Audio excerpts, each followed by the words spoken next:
Hello everyone. In this video, we are going to discuss about or learn about basic principle of MRI. अब अपन MRI के अंदर पिछली video के अंदर discuss कर चुके थे कि इंट्रोडक्शन टू MRI, जिसके अंदर अपन ने देखा कि MRI है वो किस पे काम करती है, NMR प्रिंसिपल पे काम करती है, कैसे यूज़ होती है, यूज़ होने के पीछे। अब अपन अपनी सेकंड वीडियो है, इसके अंदर अपन देखने वाले हैं कि बेसिक प्रिंसिपल ऑफ MRI क्या है। इसके अंदर कुछ स्टेप्स इंक्लूड होते हैं, अपन उन स्टेप्स के बारे में बात करने वाले हैं। तो the 4 basic steps are involved in MR imaging या MR इमेज। अपन इसके अंदर 4 स्टेप्स देखने वाले हैं और इन स्टेप्स को अपन जो अपनी नेक्स्ट वीडियो आने वाली है सीरीज़ के अंदर, उसके अंदर अच्छे से डिफाइन करने वाले हैं कि 4 स्टेप्स को कैसे कैसे डिवाइड किया गया है। पहली स्टेप है placing the patient in the magnet या मैग्नेटिक बोर्ड। ये अपनी मैग्नेट है, ये मैग्नेटिक बोर्ड है, ये जो आउटर अपनी मैग्नेट है और ये जो मैग्नेटिक बोर्ड है, इसके अंदर पेशेंट प्लेस करते हैं अपन। ये प्रिंसिपल ऑफ MRI अगर कहीं भी आपके क्वेश्चन आता है, ये define basic principle of MRI, then अपने को सबसे पहले DRT और BRT के अंदर सिंपल सा क्या करना है, इन दोनों कोर्सेज के अंदर एक छोटा सा जो अपने को टाइप करना है वो है 4 स्टेप्स होती है, जिसके अंदर पहली स्टेप होती है कि पेशेंट को MR के अंदर प्लेस करना। या मैग्नेटिक जो होल है, मैग्नेटिक जो बोर है, उसके अंदर step first place in magnetic bore. Then second step है sending radio frequency pulse by coil. Sending क्या है? Send RF pulse. तीसरा है रिसीव सिग्नल। जो सिग्नल कौन से, जो अपन रेडियो फ्रीक्वेंसी या जो RF पल्स देने के बाद जो अपने जो प्रोटॉन्स है वो एक्साइट हुए और जब वो वापस नीचे आ रहे थे आफ्टर रेजोनेंस प्रोसेस, जब वो नीचे आ रहे थे, ये जो रिलीजिंग जो प्रोटॉन को जो एनर्जी गेनिंग और रिलीजिंग वाली जो प्रोसेस है उसको अपन रेजोनेंस बोलते हैं। तो उसी के जो रिलीज करते हैं अपन, जो प्रोटॉन जो एनर्जी रिलीज करते हैं, उसी सिग्नल्स को अपन रिसीव करते हैं। फिर उसके बाद फोरियर ट्रांसफॉर्मेशन का यूज़ करके अपन जो सिग्नल्स आए हैं उनको 3D इमेज के अंदर कन्वर्ट कर लेते हैं।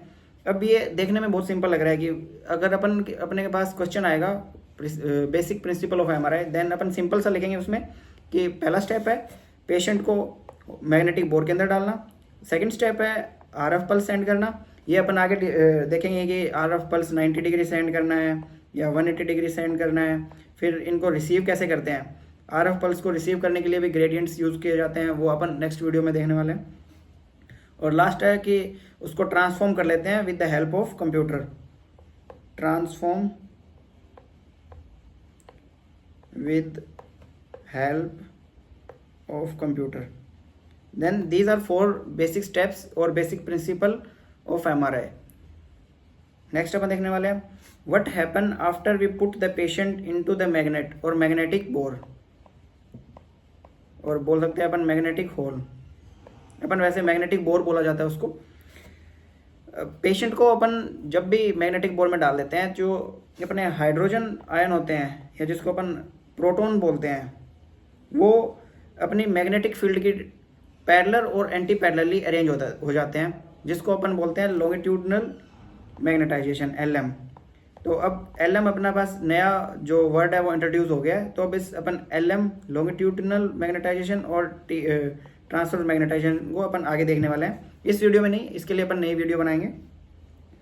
जैसे ही अपन पेशेंट को मैग्नेटिक बोर्ड के अंदर डालते हैं, तो जो अपने बॉडी के अंदर प्रोटॉन्स है, वो कुछ प्रोटॉन्स नेट मैग्नेटाइजेशन के साथ में और कुछ पैरेलल और एंटी पैरेलल अलाइन हो जाते हैं। फिर उसके बाद अपन सेकंड स्टेप क्या था, RF पल्स सेंड करना। We send short burst of RF pulse. अपन RF पल्स रिलीज करेंगे या सेंड करेंगे। The purpose of RF pulse to disturb the proton, जो प्रोटॉन अलाइन हो चुके थे उनको डिस्टर्ब करना। Peacefully processing in alignment with the external magnetic field. जैसे ही अपन RF पल्स देंगे तो जो प्रोटॉन है वो एक्साइटेशन स्टेट में जाएंगे और एनर्जी रिलीज करेंगे।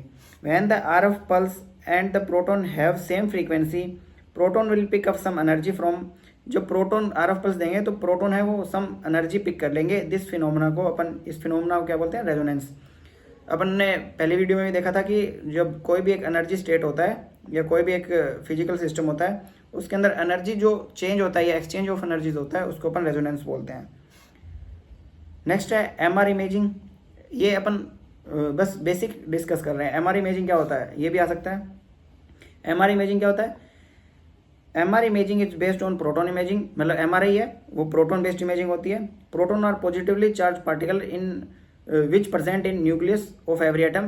प्रोटॉन्स है वो न्यूक्लियस में प्रेजेंट होते हैं। हाइड्रोजन आयन होता है, ये जो हाइड्रोजन का आयन है इसको अपन equal to hydrogen ion equal to proton consider किया जाता है। Most of the signal in MRI come from water molecules, क्योंकि अपनी जो ह्यूमन बॉडी है वो ऑलमोस्ट ये 70% वाटर से बनी होती है, तो इसलिए मोस्ट अबंडेंट जो अपने बॉडी के अंदर एलिमेंट है वो हाइड्रोजन एलिमेंट है, जिसका अपन यूज़ करते हैं। अब अपने को इसके बाद में अगर कोई पढ़ना चाहे तो क्या क्या पढ़ेगा?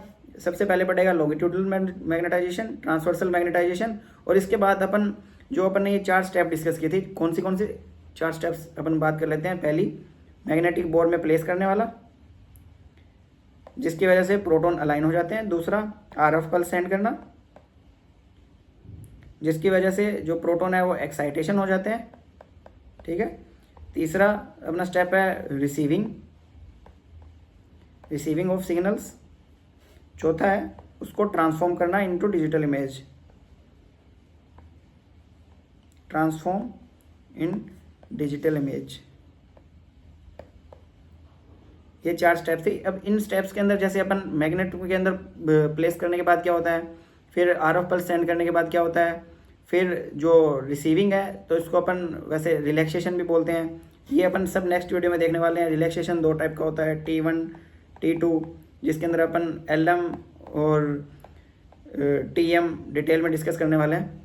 तो ये थी आज की अपनी वीडियो। अगर वीडियो अच्छी लगे तो लाइक शेयर सब्सक्राइब करिए, और ये जो पूरी अपनी एमआरआई की जो सीरीज है, ये प्लेलिस्ट है वो अपन